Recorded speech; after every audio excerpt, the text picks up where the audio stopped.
like to welcome you to a special edition of the weekly Halacha Video.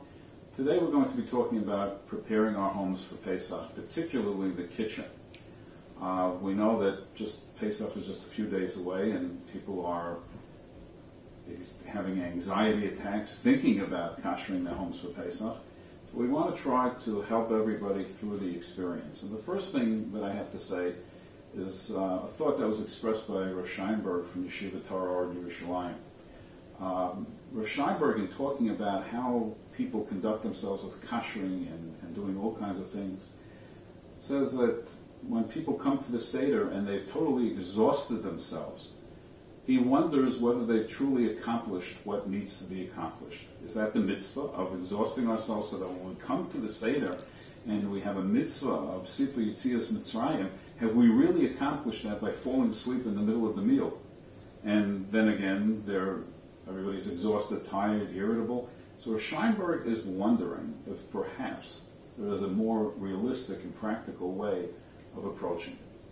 So toward that end, we'd like to start discussing a little bit about what we should and shouldn't do, what we can and can't do, what we have to do and what we don't have to do in preparing our kitchens for Pesach. There are basically 4 types of kashering that are done in preparing the kitchen for Pesach. The general guiding principle when it comes to kashering is that the way that a particular utensil is used, that's the method that's going to be used to extract the chametz from that utensil. So we have 4 types of kashering. The first one is libun.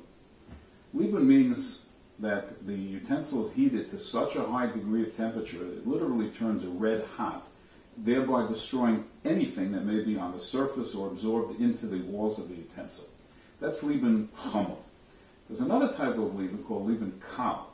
Libun kal, for example, is what we use on the racks in an oven that don't come in direct contact generally with food, but we put a pan onto the racks, and because of the outside possibility there may be some spillage or vapors that come on it, we use libun kal. Libun kal basically says that we heat that thing up to a point that if we touch a piece of straw or a paper towel or a napkin to it, it will turn brown or it will singe a little bit. It doesn't have to burst into flames. It doesn't have to get that hot. The third type of kashering is hagola.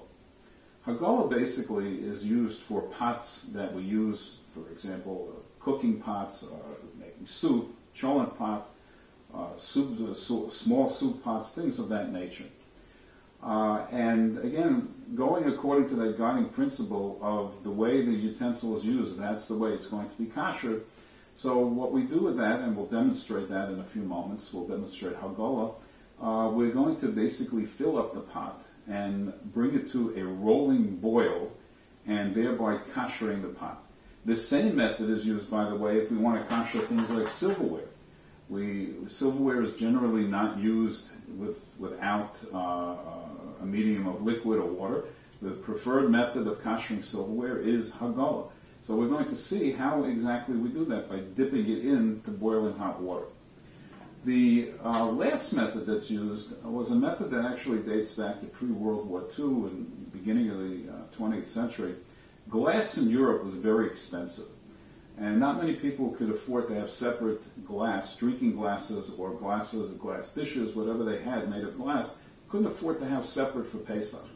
So the method that's used for kashering glass, and again, today we don't use this method because Baruch Hashem, most people can afford to have separate glasses for Pesach, but if we have to, we avail ourselves of this. And basically that's called milui ve'ilui, and that involves the following. Taking a large tub or a sink or a bathtub even, in some instances, you're going to take the glasses and you're going to put them in the tub. You're going to fill the entire thing up with water and let these glasses sit and soak for 24 hours. After that 24-hour period, you're going to drain out all the water, drain out all the glasses, refill that tub again with water, let it soak for another 24-hour period, and at the end of that period, you're going to do the same thing that you did before.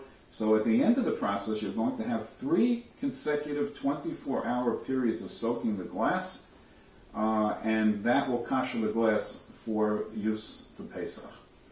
Again, that is a method that's used only if one cannot afford to buy new glasses. Again, it's only for glass that's used for cold use, drinking glasses and the like, but should be very carefully employed.